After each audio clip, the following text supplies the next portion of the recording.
Cybercrime is a real risk for companies big and small. And even with all of these stories of cybercrime out there, too many small businesses are not updating their security policies and tools.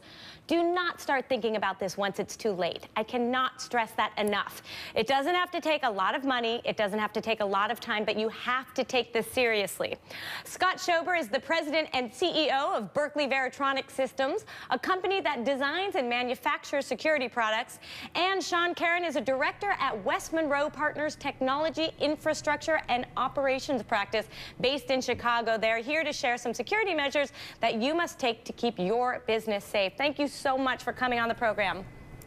Thank you. Scott, let's start with you. I mean, I think for a lot of people, they think, I'm just not getting around to this because I'm overwhelmed by it. It's going to cost too much money. It's going to cost too much, take too much time. What can somebody do? Yeah, good point. A lot of times just best practices, sharing within small businesses what the risks are, where the vulnerabilities are. Certainly it's important that all organizations back up their data on a regular basis, if not daily, at least weekly, in case they're hacked, as far as a ransomware attack where it locks up all your critical information and you're at ransom. So that's critical. But best practices even to avoid phishing attacks where there's an attachment inside of an email, alerting employees not to click on that because that could then download malware and cause all kinds of havoc. Yeah, so what do you do? What kind of advice do you give to people to talk about phishing scams, for instance? How often do you bring it up with your employees? What examples do you give them? Yeah, all the time, and a lot of times you have to give the example if it looks convincing, it looks real, and that's most of the time what these guys are doing. They have advanced toolkits, the cyber criminals, to make it look convincing, like it's from your bank or something like that. I tell them if there's any ounce of suspicion, do not click on the attachment. Rather go directly to the URL, the website of your bank or whatever else you might be checking. Yeah, and I mean, maybe you could say to your employees, look, you don't want to be the one who's responsible. Exactly, good point. For cybercrime in our company, right? To just get them to remember it. Sean, what are some of the things that you see people fail to do, you know, small businesses that get attacked?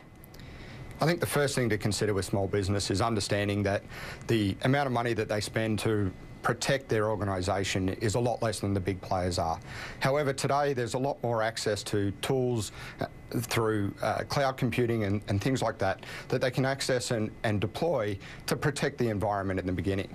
So looking at anti-malware and anti-spamware filtering for their email, so to protect what Scott mentioned around those phishing attacks. To look at the backups, you can back up now to the cloud and have all of your data in a secure environment without having to spend the investment that you would have had to spend years ago. But one other thing I should point out, one of the most important things, and again, most neglected, is strong passwords. And I say this again and again every single day. A 6-character password doesn't cut it. You got to have at least 15 characters, uppercase, lowercase, numbers with symbols, and it shouldn't be a common word in the dictionary or your wife's name or your pet's name or anything else. It's got to be obscure, something you can't remember, but you got to write it down in a secure place. Then you minimize the chance that you're the next victim to get hacked. Very important. And Sean, also, you shouldn't have the same password for more than one site. That's correct. I think the big mistake that a lot of people do is try to reutilize their passwords across different technologies, especially sharing those passwords between their business environment and their home environment. And that's really where the challenge is.